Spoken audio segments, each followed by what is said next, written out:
Então, vou começar a aula de hoje, a quinta aula do curso, e o tema de hoje é árvore de decisão. Eu sou odonto, né? Se vocês quiserem me contactar no Telegram, é @dente, qualquer dúvida ela pode mandar, tanto da aula aqui ou então da atividade, que a gente vai mandar em breve para vocês. Então vamos lá. Eu acredito que vocês não tiveram ainda, que nem estava comentando antes, ainda em algoritmo e estrutura de dados. Acho que vocês não tiveram árvores, mas a princípio a gente tem essa interpretação de árvore, como a gente tem na vida real, né, ou então no Minecraft aqui, só que no computador a gente tem uma representação um pouco diferente. Ela é vista de maneira inversa, basicamente. Então, como ela é representada? Ela é representada dessa forma. A princípio a gente tem a raiz e as ramificações vão levando até as folhas. E a gente percorre esse sentido aqui até chegar nas folhas. Isso daqui é a estrutura como a gente enxerga computacionalmente. Eu acho que é interessante dar esse contexto, porque a árvore de decisão ela também mantém essa estrutura. Então, é bom ter em mente o que a gente está falando. Agora, tratando mais no ciência de dados, ou aprendizado de máquina, o que seria uma árvore de decisão? Então, ele é um método, né, é um modelo de aprendizado de máquina supervisionado, e ele é utilizado tanto para classificação quanto para regressão.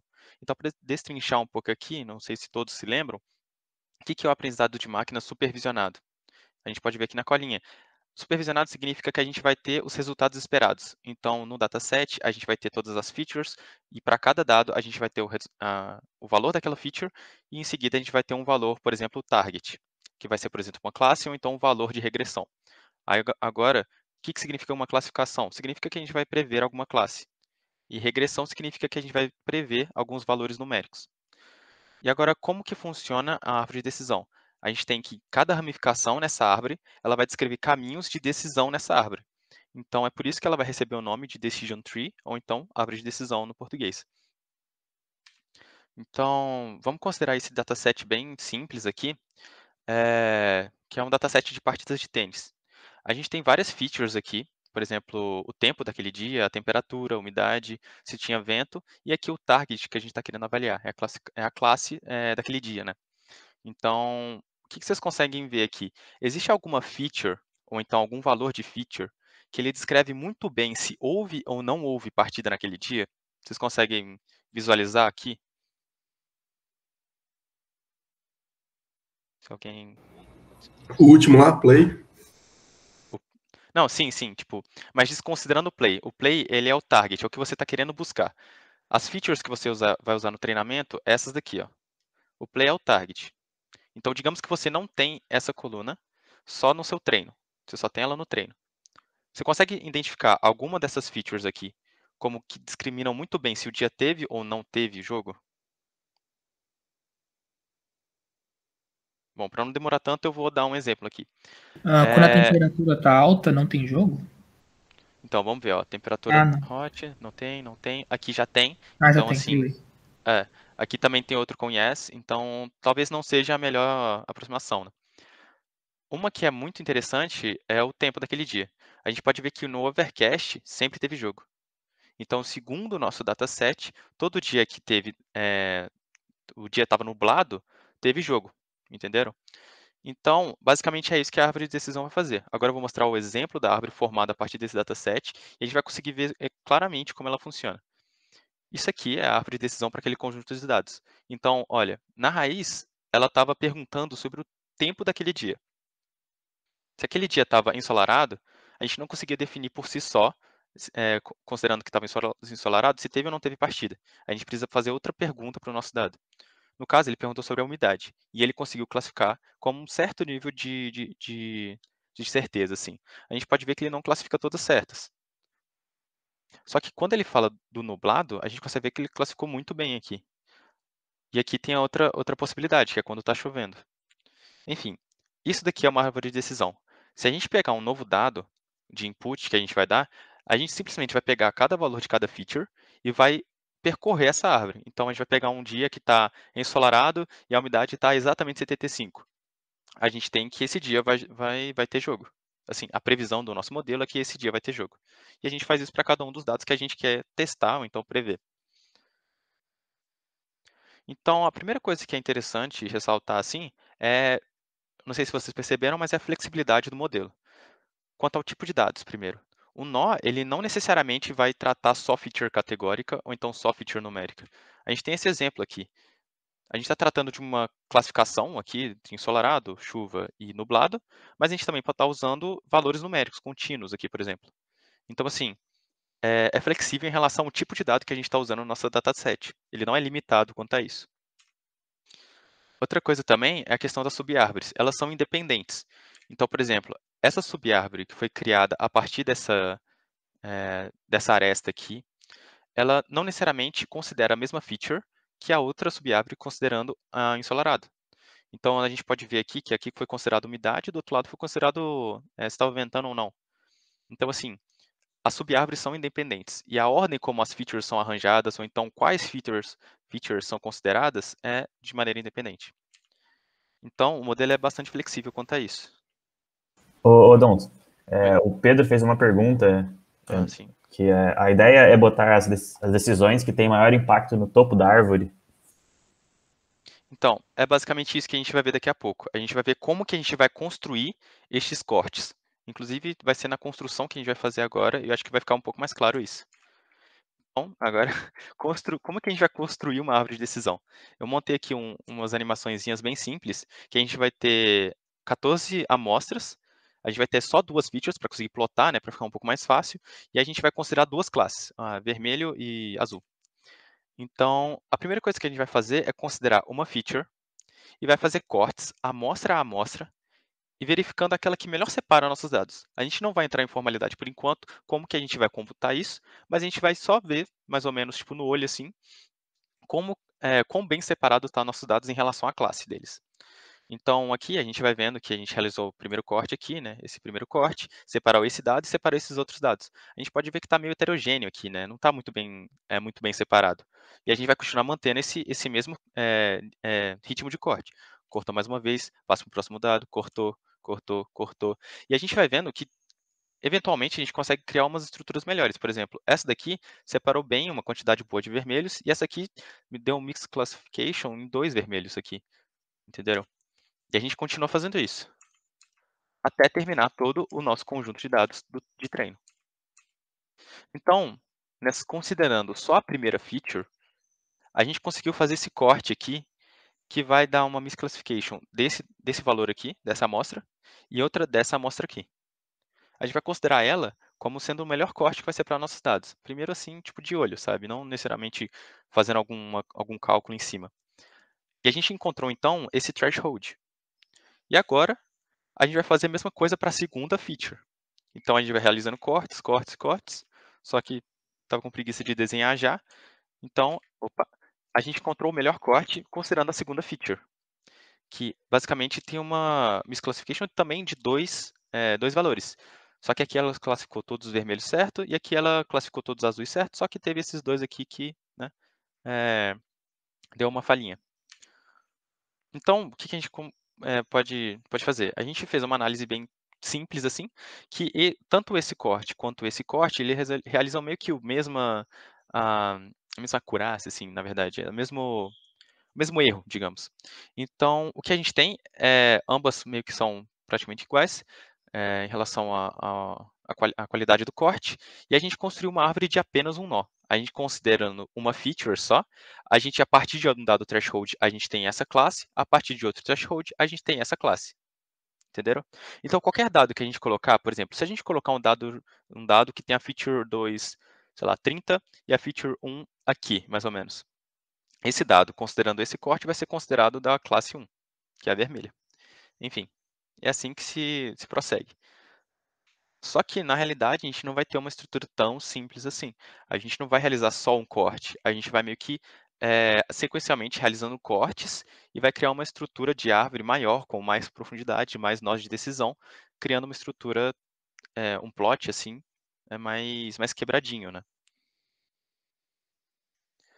Só que até agora, o que eu falei foi muito por cima, né?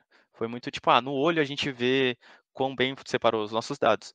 A gente não pode simplesmente ter essa visão. A gente precisa de uma heurística para o corte, a gente precisa de algum modelo matemático para nos retornar, quantificar quão bem está sendo feito esse corte, o quão bem ele está separando nossos dados.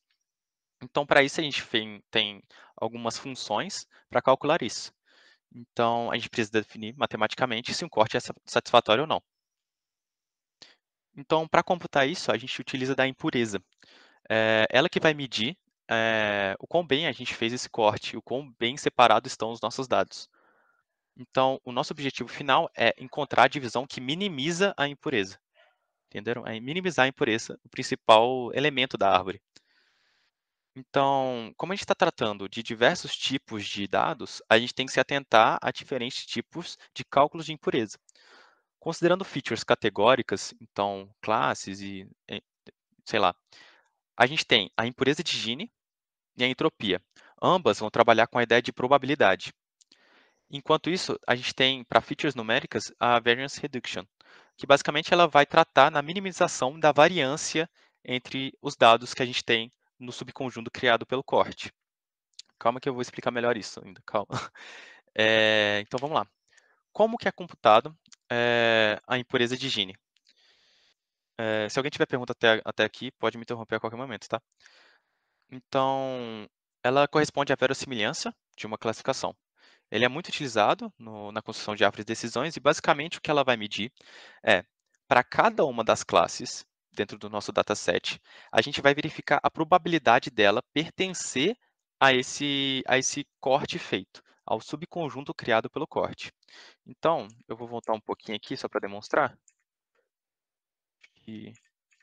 Tá bom. O que a gente vai fazer? Para cada uma das classes, no caso, aqui a gente tem duas classes, a gente vai computar a probabilidade de dessa dada classe pertencer a esse subconjunto criado pelo corte. A gente vai considerar esse subconjunto como sendo esse lado esquerdo por enquanto. Entenderam? A probabilidade do vermelho estar aqui dentro é muito alta, porque, na verdade, só tem ele do lado esquerdo. O vermelho só está do lado esquerdo, na verdade. Então, considerando que a nossa fórmula da impureza de Gini é a probabilidade dessa classe vezes 1 menos a probabilidade dessa classe, a gente tem um valor zero, porque a probabilidade é 1 e 1 menos 1 é zero. Então, assim, a impureza de Gini é muito baixa considerando esse corte. E aí a gente vai considerar agora para a segunda classe, nesse mesmo subconjunto. A gente vai considerar essa classe dos azuis nesse corte feito. E a gente pode ver que a probabilidade dela não é tão alta. Na verdade, ela é meio baixa, considerando que ela está com uma mistura de vermelhos aqui. Então, o que acontece é que, para a primeira classe lá que eu tinha falado que era vermelha, a gente tem uma alta probabilidade. Ela se encontra aqui. Ela tem uma uma alta probabilidade e ela tem uma baixa impureza de Gini. Enquanto a classe 2, que é a classe azul, ela vai estar mais aqui para o meio, né? Porque a probabilidade dela é baixa em relação à outra classe, só que ela mesmo assim possui alguns elementos por lá. Então ela vai estar mais por aqui, o que implica em uma impureza de Gini um pouco maior. Então a gente faz isso considerando tanto o lado esquerdo quanto o lado direito do corte que a gente realizou. Então aqui tem uma ilustração de como ficaria isso. Quando a gente está um pouco mais para a esquerda aqui, com uma baixa probabilidade, significa que a gente tem uma baixa probabilidade de uma classe K, então significa que ela não está muito misturada entre as amostras. Quando a gente está um pouco mais aqui para o meio, com uma impureza de Gini relativamente alta, significa que a gente formou um subconjunto bastante heterogêneo. Então tem uma mistura de várias classes lá, e não é o que a gente quer encontrar no corte da nossa árvore. A gente quer que tenha muitos valores da mesma classe ou poucos valores daquela classe. E aqui a gente vai ter uma alta probabilidade da classe K. Beleza. E aqui a gente tem outro cálculo, considerando nossa feature categórica, que é a entropia. Então, a entropia, ela vai medir, né, a desordem do sistema. E ela vai quantificar meio que da mesma forma que a impureza de Gini. A questão é que, quando a gente está fazendo isso daqui, a princípio, a fórmula de entropia, ela era dada por um mais aqui, ela não era negativa. Só que, computacionalmente, a gente não gosta de tratar com maximização. Quando a gente está falando de otimização, a gente não gosta de tratar com maximização. Então, a gente coloca esse menos aqui para a gente tratar da minimização da entropia. Então, é isso que a gente quer fazer. Então, nesse contexto aqui, nesse gráfico, a gente mostra como que fica o plot do menos pk log de pk. Lembrando que pk é a probabilidade de uma dada classe k estar nesse subconjunto formado pelo corte. Então aqui, quando a classe está muito presente, significa que ela está muito presente e as outras não estão tanto, então a gente conseguiu separar bem nossos dados. A mesma coisa acontece quando tem pouca, a probabilidade de uma classe K estar lá é baixa, significa a mesma coisa, significa que a gente tem poucos elementos daquela classe lá e que está tudo bem, a gente separou bem nossos dados mais uma vez. E aqui no meio a gente não separou tanto, a gente tem um conjunto heterogêneo entre as classes. Lembrando que essa somatória aqui é só para significando que a gente vai fazer para todas as classes do nosso treino. E agora, a gente vai falar um pouco sobre regressão, né, no caso. Considerando uma regressão, é aquela que a gente vai ter que retornar um valor numérico. Como é que a gente faz isso? A gente tem uma função aqui e a gente vai realizar da mesma forma. A gente vai realizar um corte e esse corte vai retornar o lado direito e o lado esquerdo. A gente vai realizar uma média do valor predito aqui. Então, esse valor aqui em vermelho, ele corresponde à média desses valores aqui das amostras. E é a mesma coisa aqui do lado direito. E a gente fica realizando cortes da mesma maneira, tipo sequencialmente, até retornar uma coisa meio que desse tipo aqui. Então, a gente consegue ver que essa é a predição. A predição ela vai ser basicamente o valor médio considerando um corte realizado. Beleza. Como é que a gente vai computar, então, esse corte?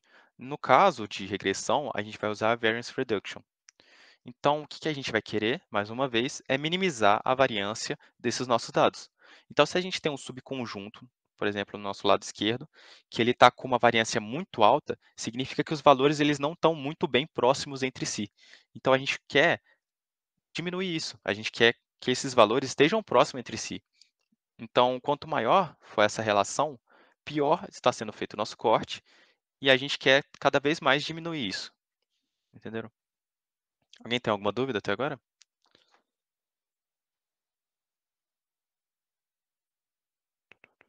Tá tranquilo? Ai, calma. Aí deve estar. Tá, o Zimmer perguntou. A forma dessa função é sempre assim, da entropia por conta do log tals? Ah, essa forma aqui. Se eu não me engano, sim. É porque a ideia de entropia ela vem também da teoria da informação, né, se eu não me engano, e a teoria do caos e várias paradas assim. Mas eu acho que ela tem essa cara mesmo. Mais alguma dúvida? Tranquilo?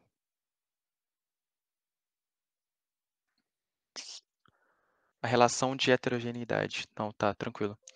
Deixa eu voltar aqui. Um exemplo. Quando a gente estava fazendo nossos cortes aqui, o que a gente queria manter? A gente queria manter um corte que deixava esse subconjunto do lado esquerdo o mais heterogêneo, o mais homogêneo, desculpa, o mais homogêneo possível. Se a gente realizar esse corte aqui, ó, o que a gente tem? A gente tem 4 azuis e 1, 2, 3, 4, 5, 6 vermelhos. Meu Deus, quase que eu falo verdes. 6 vermelhos em uma mesma seção. Isso não é bom. A gente ia prever tipo, que esse valor aqui ele estaria na mesma região que valores vermelhos, sendo que não é isso. Então, quando a gente tem essa situação heterogênea, significa que a gente fez um péssimo corte. Essa região aqui ela está homogênea, beleza. No lado direito desse nosso corte, a gente está fazendo uma boa classificação. Só que do lado esquerdo isso aqui não faz muito sentido, entendeu? Quando a gente tem um corte ideal, deixa eu voltar para frente aqui. Voltar para frente é bom.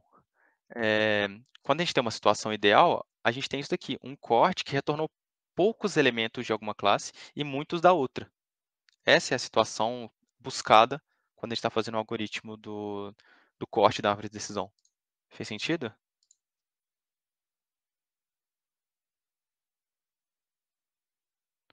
Homogeneidade. Maximizar a quantidade de uma determinada feature. Não, homogeneidade, tipo, a gente quer manter um corte não, um subconjunto criado pelo corte com corte. Calma, vou explicar de novo. A homogeneidade, ela seria no sentido de manter um subconjunto criado pelo corte o mais homogêneo possível. Tipo, a ideia de homogeneidade você entendeu, que seria deixar mais elementos da mesma classe e não uma mistura de todas as classes nesse mesmo subconjunto.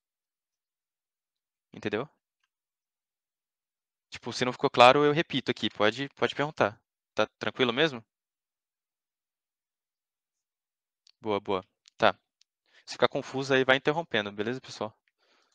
Que eu não tô vendo as mensagens. Então, aqui a gente já falou quais são as métricas, né? E agora a gente vai ter que computar a pureza total desse nosso corte, ou então calcular a impureza total desse nosso corte. Então, o que eu falei é só para um lado esquerdo ou só para o lado direito, é meio que só para um lado, né? Só que no final das contas a gente quer medir o quão bem nosso corte separou entre o lado direito e o lado esquerdo. Então a gente vai fazer uma ponderação aqui, uma soma ponderada entre o lado esquerdo e o lado direito. Desse nosso corte que a gente acabou de fazer. Esse M aqui só significa qual métrica que a gente considerou, se ela é uma impureza de Gini, se ela é uma entropia ou se ela é uma variance reduction. E esse SL aqui sobre S, ele meio que vai fazer a ponderação, porque se a gente tiver muitos elementos de um lado e poucos elementos do outro, essa nossa soma não está muito bem equivalente, né? Essa parcela aqui pode estar muito maior do que essa. Então não é isso que a gente quer, beleza? Então, esse cálculo é feito para medir o quão bem a gente conseguiu separar, tanto no lado esquerdo quanto no lado direito, a partir desse corte, o nosso conjunto dos dados. Então, vamos lá, vamos fazer uma análise rápida aqui do custo computacional. Vou falar primeiro desses dois aqui, e depois eu volto nesse aqui, porque é um pouquinho mais complicado. Qual que é o custo de teste, considerando uma árvore de decisão? Alguém tem ideia? Assim, eu estou no slide aqui, mas nem sei porque eu perguntei, porque a resposta já está ali, né? Mas basicamente, considerando que é uma árvore, a gente elimina, quando a gente considera um caminho, diversas outras possíveis análises. Então, o que acontece, de fato, que vocês vão ver daqui a pouco em algoritmo de estrutura de dados, provavelmente, é que é uma operação logarítmica. A gente está descendo em uma árvore. É muito rápido. É absurdamente rápido. A gente pode dizer até que log de n é 30, sabe? É um valor constante, quase. Mas mentira, não é um valor constante, mas é bem baixo. Agora, o custo de memória também é ínfimo, porque a gente não vai precisar guardar o dataset. A gente não precisa guardar nada do nosso dataset. Uma vez treinada, a gente só precisa guardar a árvore. Se a gente guardou a árvore, beleza, a gente consegue testar qualquer tipo de dado e mandar bala. Agora, a gente tem que falar um pouco sobre o custo do treino. Esse custo do treino aqui que a gente está vendo, ele é um pouco alto. Então, se a gente considerar K sendo o número de classes, considerando, lógico, uma tarefa de classificação aqui, D o número de features e N o número de dados. Então, o que a gente fez até agora? Para cada uma das features, a gente percorreu todos os dados e escolheu thresholds a partir desses dados. Escolheu cortes realizados a partir desses dados. Então, essa aqui, a primeira parcela, é fácil de entender. A gente está simplesmente percorrendo para cada feature, percorrendo cada dado. Então, ND. E essa outra parcela aqui? Como é que a gente consegue encontrar ela? Basicamente, quando a gente vai computar a impureza, a gente também tem que fazer a mesma coisa. A gente tem que verificar para cada dado qual que é a sua classe. Então, e além disso, a gente vai ter que computar também para todas as classes. Então, isso explica o KN aqui. Então, o que a gente tem é uma complexidade, eu não sei se vocês viram, mas me perdoa, mas isso aqui, o O é de Big O Notation. Ele basicamente está descrevendo uma função que, bom, basicamente está falando a complexidade de treino, o custo, uma função de custo do nosso modelo. Então, ele vai descrever basicamente que é muito pesado. É isso que vocês têm que entender, é muito pesado. Cada n quadrado é um custo muito pesado para a gente treinar o nosso modelo. Só que tem uma sacada. Alguém consegue pensar numa sacada para melhorar, para otimizar esse treino?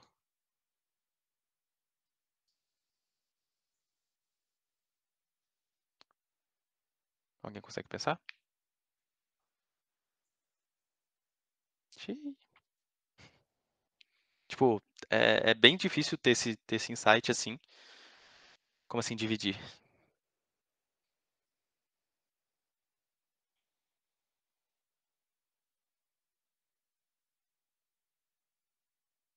Não entendi a ideia de dividir. Mas não é tanto pela essa ideia aí. Não é por esse caminho. Bom, mas eu vou dar spoiler aqui, então. A ideia é que você vai usar um conceito de programação dinâmica, que vocês não viram, não sei se vão ver por aí, mas a ideia é que você já calculou a impureza num corte. Para que você vai calcular a impureza de vários elementos de novo, sendo que a única coisa que você acrescentou foi uma amostra? Então aqui, quando a gente fez esse corte, a gente já teve todo o trampo de calcular essa impureza. Todo o trampo. A gente já percorreu tudo, já fez todas as contas. E aí, quando a gente faz esse corte, que a gente shifta uma amostra, a gente está computando tudo de novo. Tudo, tudo. Sendo assim, você só está mudando uma amostra. Então, o que você faz? Ao invés de ter que, mais uma vez, percorrer todas as suas amostras, você usa o cálculo da impureza anterior nesse novo. Então, o que acontece? Você vai adicionar uma operação constante, que é simplesmente essa amostra e a amostra que alterou para o outro lado, porque esse conjunto foi alterado e esse conjunto foi alterado. Então, essas duas impurezas, elas foram desbalanceadas, elas foram alteradas. Só que agora você não precisa computar para cada um dos valores, para cada um dos valores da amostra. Entenderam? Então, o que acontece? O nosso custo de treino, a nossa complexidade de treino, ela vira NDK. A gente só vai precisar calcular a impureza, e agora com um valor constante, que seria só retirar ou então acrescer uma impureza de um elemento, e isso aqui me permanece constante, porque para a gente criar o corte, a gente precisa fazer isso daqui. Só que isso, gente, é muito rápido. É muito rápido mesmo. Então, assim, vantagem da árvore de decisão, muito rápido. É isso, ela é muito rápida, muito boa, nesse sentido. Só que agora a gente entra num ponto crucial, que é um dos maiores pontos negativos, assim, da árvore de decisão, que é o dilema do viés e da variância. Basicamente, a gente nunca vai conseguir encontrar a árvore ideal. A gente não consegue encontrar a árvore ideal porque, basicamente, a gente tem esse dilema. Uma árvore muito profunda, com muitos nós, com uma alta profundidade, ela vai ter uma tendência a overfit. O que é overfit? Ela vai estar memorizando os dados ao invés de treinar em cima deles. Isso é péssimo, é horrível, a gente não quer isso.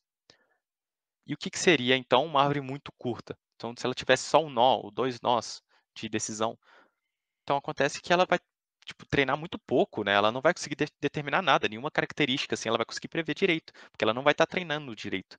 Ela vai tender a um underfit, ela tem um alto viés, enquanto essa daqui tem uma alta variância. Entenderam? Alguém tem alguma dúvida?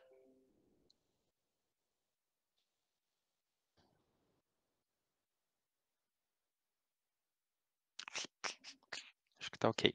Bom, então beleza. Então a gente não consegue encontrar. Mas o que a gente vai fazer? A gente vai encontrar uma árvore satisfatória. É isso. Então, qual que é a treta? É NP-hard. A gente não consegue encontrar uma melhor árvore, porque isso se trata de um problema polinomial não determinístico. Tipo, não rola. O que vocês têm que entender dessa palavra gigantesca aqui que eu acabei de colocar? Que não vai dar, não vai rolar, você não vai conseguir. Tipo, idealmente, a árvore ótima você não vai encontrar. Só que a gente vai tentar pegar o aproximado, a gente vai pegar o satisfatório e está muito bom para a gente. A gente vai pegar o suficientemente bom, e é isso que a gente quer. A gente não vai encontrar a ótima, mas a gente quer uma boa o suficiente. Então, e para isso, a gente vai usar a heurística gulosa, que é a heurística greedy. Falando um pouco mais desse contexto de viés e variância, a tendência ao overfit e o underfit, vamos considerar esse exemplo aqui, que a gente tem as nossas amostras aqui, e a gente pode ver que elas estão um pouco misturadas, né? Vamos tentar aplicar na mão, assim, mais uma vez, os cortes, realizando um a um, sabe? Então, eu fiz um corte aqui, bem simples. A gente separou com esse corte entre o lado esquerdo e o lado direito. Beleza, a gente separou nos dados. O que é isso daqui? É uma árvore com uma baixa profundidade. Isso aqui seria uma árvore com um alto viés. Ela está underfitada, sabe? Ela não vai conseguir prever direito.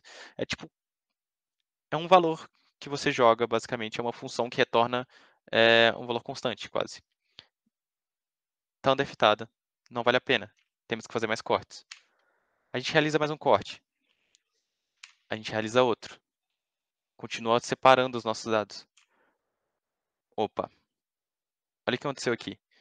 Quanto mais a gente vai aumentando a nossa árvore, quanto mais a gente vai aumentando a profundidade dessa nossa árvore, mais ela vai criando caminhos para dar 100% de acurácia no teste, basicamente, no treino, desculpa. Então, o que acontece? Esse ponto aqui, ele claramente não está numa distribuição tão boa para os vermelhos, porque os vermelhos estão distribuídos um pouco mais para cima aqui, né? Só que mesmo assim, o nosso algoritmo foi capaz de encontrar esse ponto.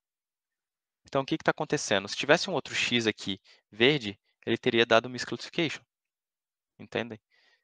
Ele está simplesmente memorizando os nossos dados, ele não está treinando em cima deles. Ele não está treinando uma distribuição, ele está simplesmente memorizando cada uma das amostras. Ele está overfitando em cima do treino. Ele vai acertar tudo aqui, eventualmente. E é isso que a gente tem. A gente tem um plot com fronteiras de decisão muito, muito certinhas, sabe? Que vão pegar cada um dos exemplos. Aqui a gente tem um exemplo um pouco mais real, sem ser um desenho que eu fiz aqui, que mostra muito bem. Esse aqui é um classificador enviesado, né, com alto viés, e esse aqui é com uma alta variância. A gente consegue ver que ele pegou cada um dos pontos e overfitou completamente sobre o treino. Ele memorizou todos os dados. É isso que ele está fazendo. Alguma dúvida?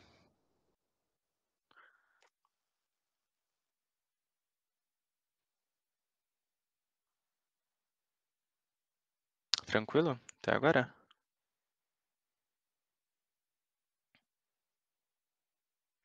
Boa. Então, meio que a gente está caminhando para o fim da aula, mas então vamos pensar, qual que é a desvantagem, então, de uma árvore de decisão? É principalmente o dilema do viés variância. A real, a true da true, é que a árvore de decisão é um péssimo modelo por si só. Ele é horrível, horrível, horrível. Você nunca vai usar na vida a árvore de decisão por si só.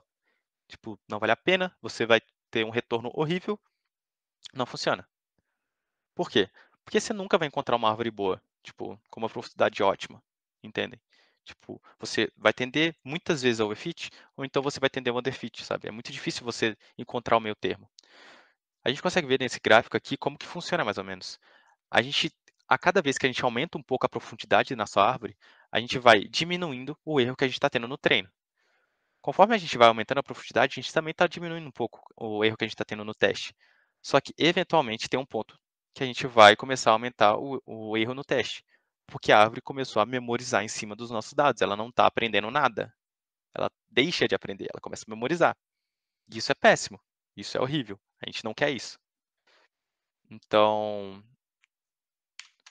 a gente tem muitas vezes que a profundidade ela não está no intervalo, ela está no intervalo real, mas ela não é um valor real. Essa profundidade aqui ela pode muito bem ser um valor tipo 1.578, sei lá, então 10.96. A gente não consegue determinar essa profundidade. A profundidade é um número inteiro, né? Ela está entre dois valores que deveriam ser inteiros. A gente não consegue determinar uma altura da árvore como 15.72 alguma coisa. Então, isso daqui é horrível para a gente. Mas então, se árvores de decisão são péssimas no contexto geral, por que que a gente comenta sobre elas e por que que elas são de grande importância para outros modelos? Então, primeiro, por si só, a árvore de decisão é muito fácil de interpretar, tipo, muito fácil mesmo. Se você pegar uma árvore de decisão agora, você consegue pegar um dado e caminhar com esse dado por meio das suas ramificações e encontrar a resposta final. Você consegue fazer isso na mão. É muito fácil. Você vai descer a árvore, simplesmente, escolhendo os caminhos de decisão de acordo com os valores das features que você tem nesse seu dado. Só isso. É simples, muito simples. Outra coisa também é que ela funciona com qualquer tipo de dado. Que nem eu falei, se é feature categórica, se é feature numérica, manda bala, não importa. Você consegue criar uma árvore de decisão com os dois tipos de dados. Outra coisa muito importante é que ela não depende da normalização ou scaling dos dados. Isso aqui é muito importante. Vocês viram nas aulas anteriores de processamento de dados e técnicas, não lembro direito agora, mas que muitas vezes, em diversos algoritmos, em diversos modelos, você tem que normalizar seus dados ou tem que fazer o scaling dos seus dados, etc. Por que isso? Porque muitas vezes eles computam em cima, fazem alguma matemática em cima para verificar a distância, para verificar, sei lá, alguma coisa assim. mas em árvore de decisão não precisa, porque a mesma escala que você está delimitando o threshold é a escala dos seus dados. Então, assim, não importa. Tipo, não importa qual a forma dos seus dados que você tem. Outra coisa que eu comentei na análise computacional é que elas são muito rápidas, muito eficientes, eficientes não, desculpa. Elas são muito rápidas e otimizadas. Tipo, o treino dela é muito bom, é ODNDK, o teste dela é muito rápido, é logaritmo, você vai descer na árvore. E armazenar elas é armazenar uma árvore. É simples, você guarda os nós, você guarda o threshold, acabou. Você não precisa guardar mais nada. O dataset, você não precisa guardar nada. Então, assim, ela é perfeita nesses quesitos. Só que no viés na variância ela falha muito, muito, muito. E é por isso que ela não é utilizada. Ela não é utilizada por si só. Mas ela é muito utilizada como modelo de base para outros modelos, que é o bagging e o boosting, que vocês vão ver nas próximas aulas. Então, a gente viu que com uma alta variância você tende a overfit. O que acontece, então, se você juntar várias árvores que tendem a overfit em um único modelo? Você vai conseguir reduzir a variância com uma técnica de bagging, que vocês vão ver nas próximas aulas, que vai servir muito bem, que ela vai ter uma eficiência muito boa, uma eficácia muito boa, e ela é muito utilizada. E aí depois tem um boosting.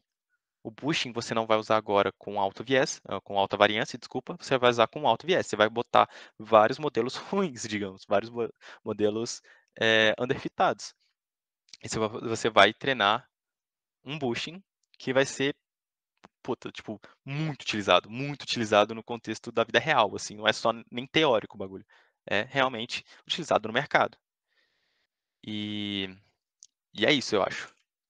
Então, o que eu posso dizer é que, por favor, eu insisto muito que vocês assistam a aula do Kilian Weinberg, é muito boa mesmo, sobre ele tem uma playlist sobre ciência de dados, então assim, assiste, aprendizagem de máquina, na verdade, assiste, é muito boa. Também tem esse vídeo um pouco mais intuitivo sobre Decision Tree, que é do StatQuest, e é muito bom também. Mas isso aqui é perfeito, beleza? Alguém tem alguma dúvida sobre a aula, sobre qualquer coisa da vida?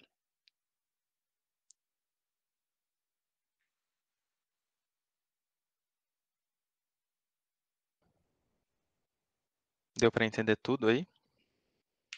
Se quiser, eu volto em algum slide, sei lá.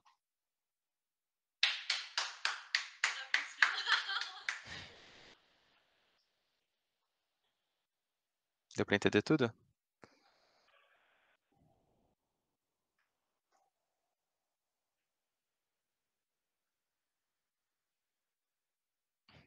Isso aí.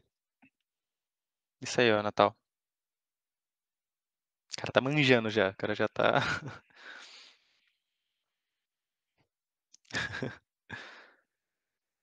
Bom, gente, se ninguém tem nenhuma dúvida, eu acho que dá para encerrar. O que é bagging? Então, vocês vão ver nas próximas aulas. Mas se eu fosse dar um spoiler, assim, é que nem eu falei, você tem um modelo, que é a árvore de decisão, que a princípio é ruim sozinho, muito ruim sozinho.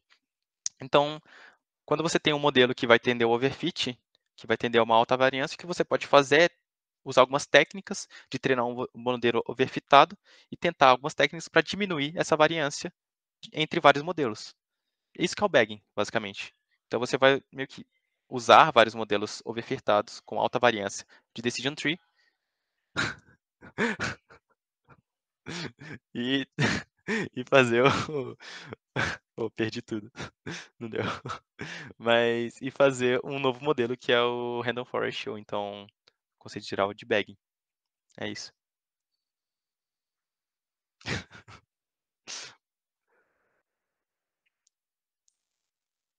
Imagina.